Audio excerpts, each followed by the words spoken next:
लड़े वीरों की तरह जब खून खौलकर फौलाद हुआ, मरते दम तक लड़ते रहे, तब जाके नक्सलियों से मगध की जनता आजाद हुआ। आज मैं उस नक्सलियों की काल, जो नक्सल को समाप्त किया, जो नक्सलियों से आड़े हाथ लेकर के अपने प्राण को आहुति देकर के भी समाज और समाज के जमीनों का रक्षा किया, मैं वैसे 25 वर्षीय वीर शेर चुन्नू शर्मा जी के 23वीं शहादत दिवस पे उन्हें नमन करते हुए आज उनकी कहानियों को आप सबों को रूबरू कराएंगे। जब इनके कहानी को हम सुने तो काफी रोआ सिहरा, काफी हमें दर्द महसूस हुआ, काफी अंदर से उबाल आया कि वो चुन्नू शर्मा जो 26 वर्ष की उम्र में जो बैट पकड़ने का शौकीन था, वो अपने बैट को छोड़ के हथियार क्यों पकड़ लिया।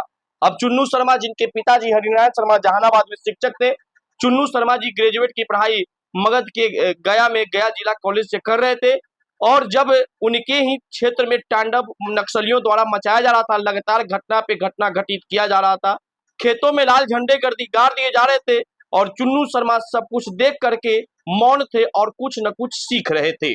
चुन्नू शर्मा के गांव कुरमथू गया जिला के बेलागंज में कुरमथू में पड़ता है। कुरमथू में ही इनके गांव के रामाशीष शर्मा और पप्पू शर्मा और इनके ही गांव के मुखिया कौशल शर्मा की हत्या कर दिया गया। तब चुन्नू शर्मा के अंदर खून में उबाल आया और चुन्नू शर्मा ने संकल्प लिया कि अब अपने जमीन और अपने समाज की रक्षा के लिए अब हथियार उठाना होगा।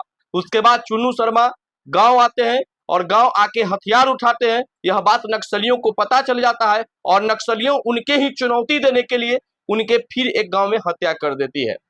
हत्या के बाद चुन्नू शर्मा उस चुनौती की स्वीकार करते हैं और खुलेआम चैलेंज देते हैं कि इस हत्या का बदला हम नक्सलियों से लेंगे, और चुन्नू शर्मा नक्सलियों से बदला भी घटना करके लेते हैं। उस घटना के बाद नक्सलियों और उबाल में आता है और उसने सोचा कि अब चुन्नू शर्मा और रणवीर सेना का पैर जमने से पहले इन दोनों को समाप्त कर देना है, लेकिन समाप्त होने की कोई बात नहीं था। चुन्नू शर्मा भी अपने जिद में अड़ गए थे और उसी के साथ रणवीर सेना का गठन हो जाता है, और रणवीर सेना के गठन के बाद वीर बड़वेश्वर मुखिया का मदद चुन्नू शर्मा को मिलने लगता है।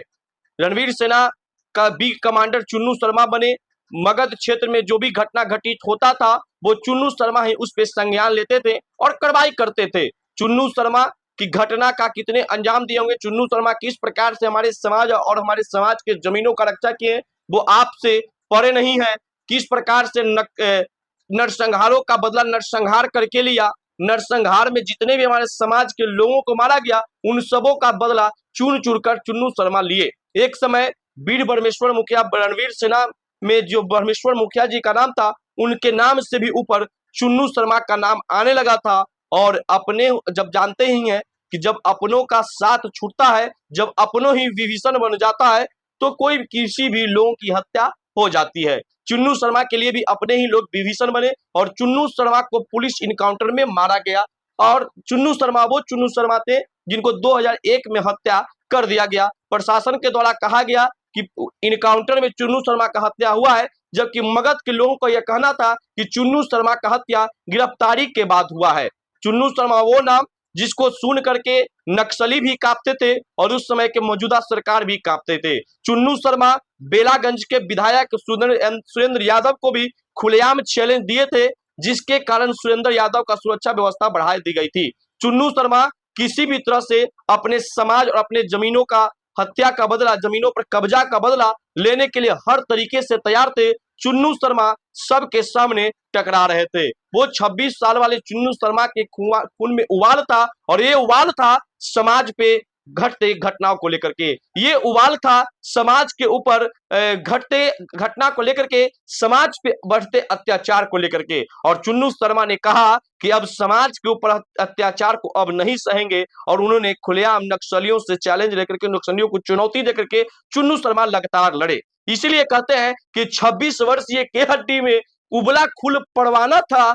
सब कहते हैं मगध से चुन्नू शर्मा वीर मर्दाना था। आज इनके वीरता को हम लोग नमन करते हैं। अगर ऐसे व्यक्ति उस 90 के दशक में नहीं होते तो आज हमारे समाज का इज्जत नहीं बच पाता, आज हमारे समाज के जमीन जोरू की रक्षा नहीं हो पाती। ऐसे ऐसे वीर शेरों की हम इस वीडियो के माध्यम से नमन करते हैं। आपकी 23वीं शहादत को हम नमन करते हैं। भगवान आपकी आत्मा को शांति दे। और आप सबों ने जिस प्रकार से समाज की रक्षा के लिए हथियार उठा करके प्राणों को आहुति दिए है, मैं आपके ही समाज से आने वाले नवयुवक आज के समय में आप सबने समाज की रक्षा के लिए अपने प्राण को आहुति दे दिया। मैं आपको इस पूरे वीडियो के माध्यम से आश्वस्त करा देना चाहते हैं कि आपके इस दिए हुए प्राण के आहुति को कभी हम लोग झुकने नहीं देंगे, कभी हम लोग मिटने नहीं देंगे। समाज के ऊपर कभी भी आंच आएगा तो हम लोग आपके पद चिन्हों पे चल के समाज की रक्षा के लिए खड़ा रहेंगे। बाकी चुन्नू शर्मा जी के वीरता को आप लोग किस प्रकार से देखते हैं, कमेंट बॉक्स में प्रतिक्रिया देकर के बताइएगा।